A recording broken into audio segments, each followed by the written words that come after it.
Assalamualaikum warahmatullahi wabarakatuh. Halo, perkenalkan. Kami dari kelompok 7 kelas B yang beranggotakan saya sendiri, Muhammad Syakif Asyidik, Bulan Syafarila, Reva Ramadia, Sanata Zahwa, dan Kinar Yosi.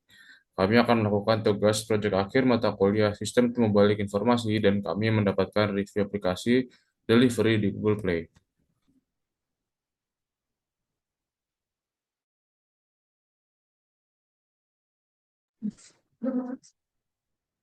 Nah, yang pertama saya izin menjelaskan bagian scraping data. Yang pertama itu kita menginstal dan mengimpor library yang dibutuhkan. Itu kodenya install as on.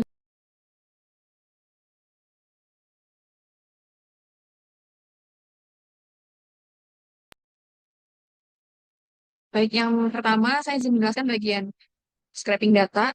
Yang pertama kita lakukan adalah menginstal dan mengimpor library yang dibutuhkan dengan kode pip install Google Play Scraper. Nah, ini berfungsi untuk menginstal library Google Scraper yang digunakan untuk mengambil data dari aplikasi di Google Play Store. Selanjutnya ada form Google Play Scraper Comfort App.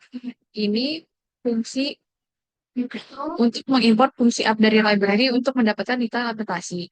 Yang kedua ada import pandas ASPD, berfungsi mengimport library pandas yang berguna untuk manipulasi data dalam bentuk tabel atau yang biasa disebut dengan data frame. Selanjutnya ada import NumPy SNP. Ini berfungsi mengimport library NumPy yang membantu dalam memanipulasi array dan operasi numerik. Lalu kita mengambil data ulasan aplikasi dengan kode from Google Play Scraper Import Sort Preview. Nah, ini berfungsi untuk mengambil data dari ulasan untuk aplikasi tertentu dari Google Play Store. Dan selanjutnya ini ada com deliver user. Ini adalah ID aplikasi yang akan di-scrap. Dalam hal ini aplikasi kita yang itu deliver. Ini ada link sama dengan ID. Ini berfungsi untuk bahasa ulasan yang diambil dengan bahasa Indonesia. Yang kedua ini country-nya adalah Indonesia. Selanjutnya sort-nya ini mengambil ulasan yang paling relevan. Ini ada count sama dengan 1000. Ini mengambil sekitar 1000 ulasan. Selanjutnya ada filter score with sama dengan non. Ini berfungsi mengambil semua skor ulasan tanpa filter. Dan outputnya list berisi ulasan aplikasi dan token yang biasa digunakan untuk mengambil ulasan berikutnya. Seperti ini. Selanjutnya membuat data frame dari data eh, dengan Python df underscore musuh ini berfungsi untuk eh, mengambil data ulasan dalam resource diubah menjadi data frame dengan satu kolom bernama review. Yang kedua ini ada musuh underscore dot pop review. Ini diubah untuk menjadi data frame baru, menguraikan data ulasan yang kompleks menjadi format tabular. Ada df underscore bisu.join. Ini berfungsi menggabungkan data frame baru dengan data frame asli untuk membuat kolom-kolom seperti konten, username, score, add, dan lain-lain. Ya ini sintaksnya. Selanjutnya, kita akan memeriksa dan membersihkan data. Di df underscore bisu. Ya ini. Ini menampilkan 5 baris pertama dari data frame untuk melihat struktur data. Nah, fungsi dari len df bisu menghitung jumlah baris data dalam data frame. Selanjutnya, kita memilih dan mengurutkan data. Nah, kita mengurutkan username, score, add, dan konten ini berfungsi untuk memilih kolom-kolom penting seperti username itu adalah nama pengguna yang memberikan ulasan. Score merupakan skor yang diberikan oleh pengguna. Add adalah tanggal ulasan yang diberikan. Konten itu berisi ulasannya. Dan sort values by add ascending sama dengan false itu mengurutkan data berdasarkan tanggal ulasan dari terbaru ke yang terlama. Selanjutnya, kita membersihkan dan menyimpan kolom yang dibutuhkan. Nah, yang ini my underscore df sama dengan sort underscore df username score add content. Ini berfungsi untuk memilih hanya kolom konten atau yang berisi ulasan dan score yang berisi skor ulasan untuk analisis lebih lanjut. Nah, selanjutnya ini ada my underscore df.net.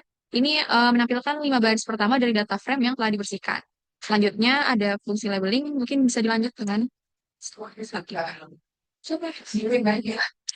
selanjutnya labeling yang kode yang pertama label sama dengan huruf Kode itu digunakan untuk membuat kolom baru pada data frame by underscore df berdasarkan nilai pada kolom skor. Setelah itu kolom baru dilabeli, ditambahkan ke dalam data frame my underscore f. Terus kode kedua my underscore df dot head itu kode digunakan untuk menampilkan MyDF. Fungsinya untuk menampilkan 5 baris pertama yang berguna untuk memeriksa data yang ada di data frame. Kode yang ketiga, my underscore df to CSV, itu kode yang digunakan untuk menyimpan data frame MyDF ke dalam file CSV dengan nama data underscore percobaan 1.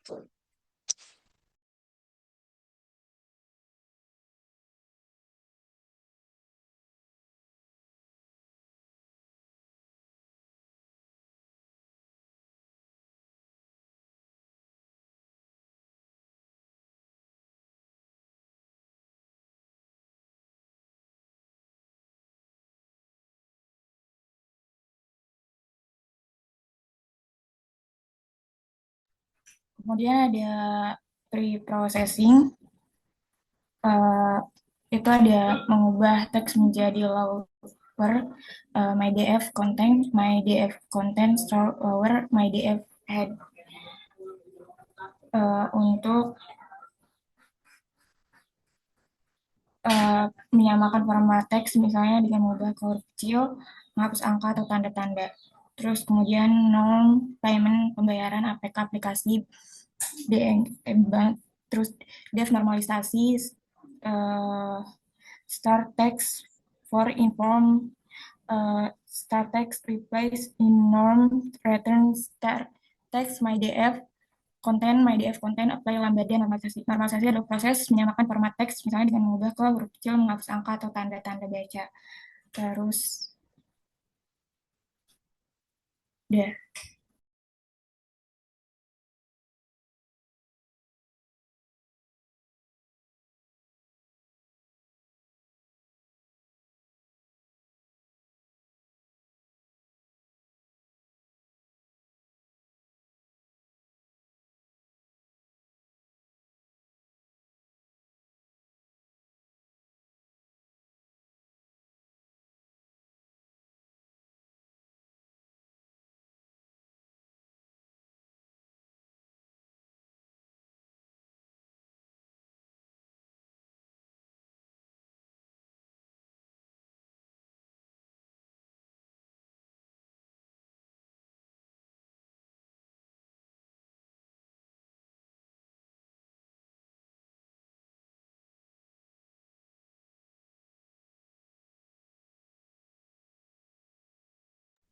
Kemudian stop words pip install Sastrawi itu untuk mendownload Sastrawi. Kemudian from Sastrawi stop word remove stop word factory import stop word remove factory stop word remove array dictionary.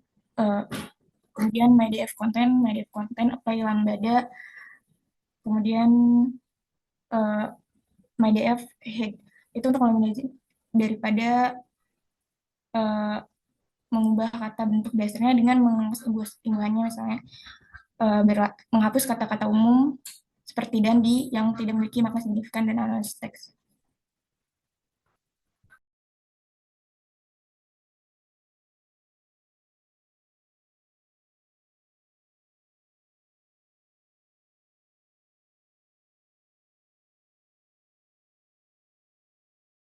Kemudian tokenize MyDF content apply lambda explicit tokenize adalah proses dalam NLP untuk membagi teks menjadi unit-unit yang disebut token. Token dapat berupa kata, frasa, kalimat, atau bahkan tergantung pada tujuan analisis. Selanjutnya ada stemming. Stemming adalah mengubah setiap kata dalam teks menjadi bentuk dasarnya. Misalkan dari kata membeli menjadi beli. Lalu ada from Sastrawi Stemmer Factory import Stemmer Factory, yaitu fungsinya mengimpor Stemmer Factory dari pustaka Sastrawi. Sastrawi adalah pustaka Python untuk stemming bahasa Indonesia. Selanjutnya ada dev stemming ulasan, yaitu mendefinisikan fungsi stemming ke ulasan. Lalu ada stemmer factory create stemmer, menggunakan factory untuk membuat objek stemmer. Lalu ada do, fungsi ini membuat daftar kosong untuk menyimpan kata-kata yang sudah diubah. Lalu ada for w in ulasan itu memecah kalimat menjadi kata-kata dan memproses setiap kata satu persatu. Lalu ada dt, stem w mengubah kata menjadi bentuk dasarnya dan menyimpannya di dt. Lalu ada do append dt, data yang sudah diubah ditambahkan ke daftar do. The clean join do menggabungkan kembali kata-kata yang sudah menjadi satu kalimat. Yang sudah diubah menjadi satu kalimat. Lalu ada return decline, yaitu mengembalikan kalimat yang sudah diubah ke bentuk dasarnya. Selanjutnya di situ ada tokenize ulasan. Tokenize ulasan apply stemming, menerapkan fungsi stemming pada setiap ulasan dalam kolom ulasan pada tabel data. Tokenize to CSV, data bersih 2 CSV index. Fungsinya untuk menyimpan tabel data yang sudah diubah ke dalam bentuk CSV yang diberi nama data bersih 2 CSV. Lalu ada data clean PDRED CSV dan bersih 2 CSV encoding Latin 1 itu membaca file CSV yang sudah kita pan tadi ke dalam tabel data clean. Lalu ada print data clean head, yaitu menampilkan 5 baris dari tabel data clean untuk memastikan bahwa data sudah benar-benar diubah. Lalu selanjutnya ada menggabungkan dua atribut. Nah, di situ ada ATT1, PD clean CSV, yaitu membaca data dari file data bersih 2 CSV dan menyerap ke dalam AT1. Lalu ada A2, PDRes CSV, data percobaan 1, membaca data dari file data percobaan 1 dan menyimpannya ke dalam tabel AT2. ATT2 sama dengan AT2 label, menampilkan kolom label dari tabel AT2 dan menyimpannya ke dalam ATT2. Selanjutnya ada result PD concat AT1 ATT2 XI1. Artinya, menggabungkan tabel AT1 dan kolom label dari AT2 menjadi satu tabel besar result. Aksi 1 artinya kita menggabungkan berdasarkan kolom dan menampilkan 5 baris pertama dari tabel hasil gabungan tersebut dari result held.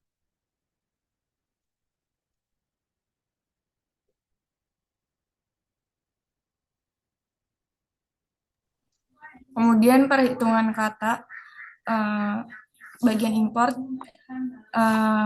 import MATLAB pyplot ASPLT from wordcard, import word cloud, import NumPy as NMP.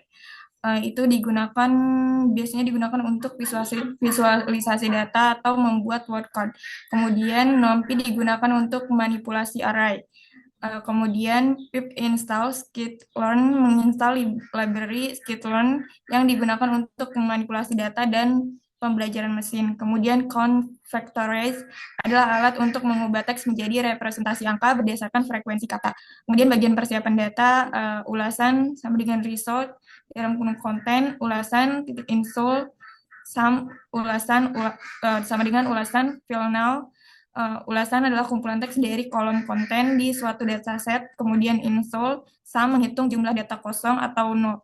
Kemudian final, dalam kurung tidak ada komentar, mengganti nilai kosong dalam kolom ulasan dengan string tidak ada komentar. Kemudian bagian convectorizer, Python CV sama dengan convectorizer, term fit sama dengan CV fit, dalam kurung ulasan, convectorizer digunakan untuk membuat representasi angka dari teks dengan menghitung frekuensi setiap kata unik.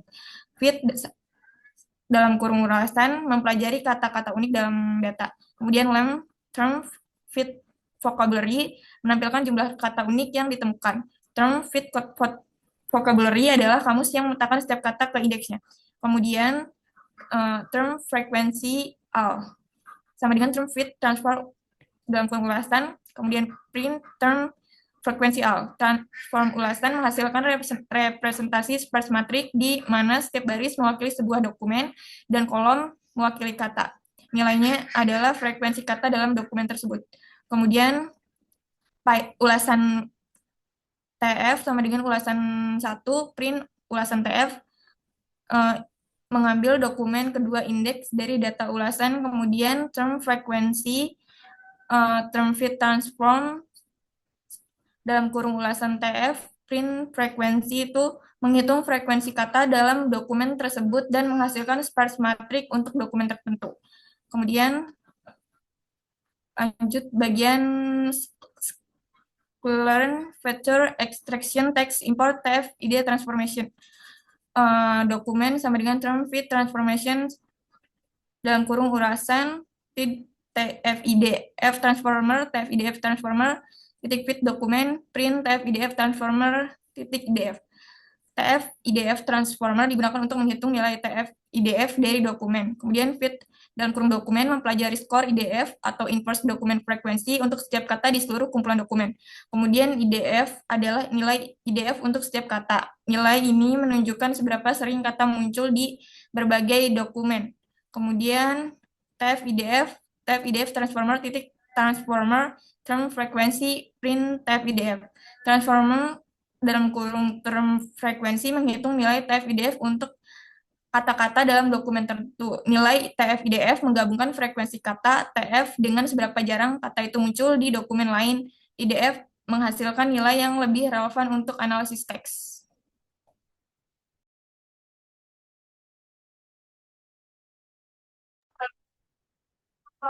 Selanjutnya, kita akan melakukan visualisasi atau natural language processing.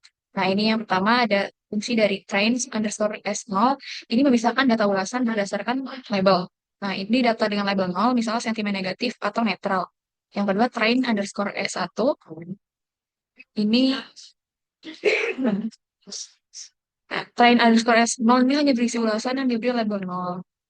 Selanjutnya, mengisi nilai kosong train_s0 content sama dengan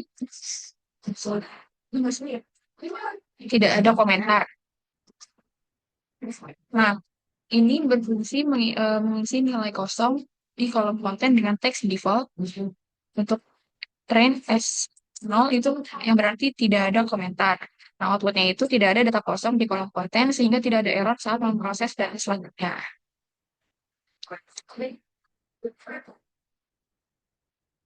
Train_s_co.head ini merupakan output dari syntax yang tadi. Selanjutnya kita akan membuat word cloud. Ini dari syntax from word cloud import word cloud. Teks ini berfungsi menggabungkan semua teks dari ulasan dengan label 0 menjadi satu string besar atau all_text_s0. Nah, word membuat visualisasi berbentuk awan kata berdasarkan frekuensi kata yang muncul di teks. Kata yang lebih sering muncul akan terlihat lebih besar. Nah, ini kita menggunakan color map sama dengan red, yaitu menggunakan skema warna merah untuk label 0. Dengan output, sebuah word cloud menampilkan kata-kata yang sering muncul di ulasan dengan label. Selanjutnya, ke bawah. Sama seperti yang tadi fungsinya, hanya saja pembedanya adalah di warnanya. Nah, untuk label 1 ini yang berarti ulasan positif. Dengan label 1, dengan color map-nya warna biru, menggunakan skema warna biru untuk label 1. Jadi nanti word cloud-nya menampilkan kata-kata yang sering muncul di ulasan dengan label 1. Visualisasi katanya itu seperti contohnya bagus, puas, atau terbaik. Jika ini ulasan positif yang mendominasi. Selanjutnya, kita membuat bar chart untuk distribusi sentimen. P.value_counts by df label ini berfungsi menghitung jumlah ulasan untuk setiap label 0 dan label 1. Bar chart-nya memperlakukan visualisasi distribusi jumlah ulasan per label. Jadi label 0 ini kita menggunakan warna merah, sedangkan label 1 kita menggunakan warna biru. Output-nya sebuah bar chart yang menunjukkan jumlah ulasan untuk setiap label. Nah, jika data memiliki lebih banyak ulasan positif label untuk label 1 akan lebih tinggi. Selanjutnya ada split data, itu ada result content, filna, tidak ada komentar. Enggak, yaitu fungsinya untuk mengganti nilai yang hilang di kolom konten dengan teks tidak ada komentar. Lalu ada train test field digunakan untuk membagi dataset menjadi data train dan data test. Xtest, ytrain, ytest adalah variabel-variabel yang menyimpan data yang telah dibagi dari train test split. Fungsi ini membagi data menjadi data latihan, train, dan data uji tes dari result content dan result table. Lalu ada di situ test size 0.1, yaitu menentukan bahwa 10% dari data digunakan sebagai uji tes, Xtest, dan 90-nya digunakan sebagai Xtrain. Lalu ada import NP as NP adalah mengimpor modul NumPy dengan nama NP. Lalu ada from and feature extraction text import Factorizer ini adalah cara untuk mengimpor fit factorizer dari pustaka Sklearn. Factorizer digunakan untuk mengubah teks menjadi angka sehingga komputer dapat memprosesnya lebih mudah dan menganalisis. Factorizer, fit factorizer, kita membuat objek factorizer yang akan digunakan untuk mengubah teks menjadi angka. Fit transform ini adalah fungsi dari fit factorizer di mana fit mempelajari kata-kata yang ada di dalam data train dan menghitung skor TF-IDF untuk setiap kata. Untuk transform mengubah kata teks ulasan dalam data train menjadi bentuk angka berdasarkan skor TF-IDF yang sudah dihitung. Lalu ada factorizer transform X-test, yaitu transform data tes diubah menjadi angka dengan cara yang sama seperti di data train. Lalu fungsi print digunakan untuk menampilkan bentuk data train dan data tes.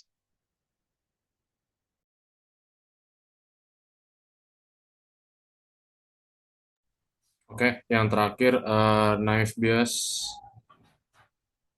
classifier. Yang pertama itu kita mengimport Gaussian NB ini mengimpor algoritma Gaussian naive Bayes untuk klasifikasi. Terus repeat stratified fault ini untuk membagi dataset menjadi beberapa split dan mengulangi proses validasi untuk mendapatkan yang lebih andal. Terus grid search CV ini digunakan untuk mencari kombinasi terbaik dari parameter hyper berdasarkan performa model. Terus ini ada NB Gaussian NB ini untuk membuat instansi model Gaussian naive Bayes dengan parameter default. Terus selanjutnya CV method ini untuk membagi data menjadi 5 lipatan dan mengulangi validasi sebanyak 3 kali menggunakan metode stratified. Terus params NB ini untuk membuat daftar nilai untuk parameter hyper var smoothing dalam rentang logaritma antara 10 pangkat 0 hingga 10 pangkat 9 dengan total 100 nilai. var smoothing ini adalah parameter yang mengontrol penyesuaian varians agar model lebih stabil terhadap data dengan varians rendah. Terus selanjutnya grid search CV ini digunakan untuk melakukan pencarian parameter terbaik untuk model Gaussian NB ini berdasarkan metrik akurasi. Terus GSCV NB base params ini untuk melatih model menggunakan data latih X-train dan Y-train dengan kombinasi parameter yang diuji. Parameter terbaik untuk var smoothing adalah 1.0 arti tidak ada penyesuaian varian tambahan yang diperlukan. Selanjutnya untuk NB Gaussian var smoothing ini adalah nilai terbaik dari grid search CV dan X-train Y-train ini untuk melatih model menggunakan data latih. Selanjutnya untuk memprediksi data uji di sini itu untuk model yang telah dilatih untuk memprediksi label pada data uji tes. Selanjutnya di confusion matrix untuk menghitung matriks kebingungan, yaitu matriks yang menunjukkan jumlah prediksi yang benar dan salah untuk setiap kelas. Struktur matriks itu ada baris untuk kelas aktual dan kolom untuk kelas prediksi. Terus yang kedua, classification report. Ini untuk memberikan matriks evaluasi berupa precision, recall, event score, dan support. Terus rock proof ini biasanya digunakan untuk menghitung kurva ROC dan matplotlib PyPilot ini library membuat visualisasi. Selanjutnya membahas dari hasilnya ini untuk kelas 0. Untuk kelas 0 precision rendah 0,09 menunjukkan banyak kesalahan ketika memprediksi 0. Kelas recall rendahnya 0,03 hanya satu dari 3 sampel kelas 0 yang terprediksi dengan benar. F1 score sangat rendah 0,14. Ini mengindikasikan model buruk dalam mengenali kelas 0. Kelas 1 mayoritas precision tinggi artinya prediksi kelas 1 sebagian besar benar. Recall tinggi 0,9 sebagian besar sampel kelas 1 teridentifikasi dengan benar. F1 skor tinggi 0,94 menunjukkan kinerja yang sangat baik pada kelas 1. Selanjutnya di macro average-nya, rata-rata metrik antar kelas tanpa mempertimbangkan jumlah sampel. Mengindikasikan juga ketidakseimbangan kinerja antara kelas minoritas dan mayoritas. Dan weight average ini rata-rata metrik yang mempertimbangkan jumlah sampel di setiap kelas. Hasil lebih mendekati kinerja kelas mayoritas karena jumlahnya dominan. Terus untuk akurasi di sini 0,08 ini adalah presentasi prediksi yang benar dari total sampel yaitu 88%. Oke, sekian itu yang dapat kami sampaikan. Kurang lebihnya mohon maaf. Wassalamualaikum warahmatullahi wabarakatuh.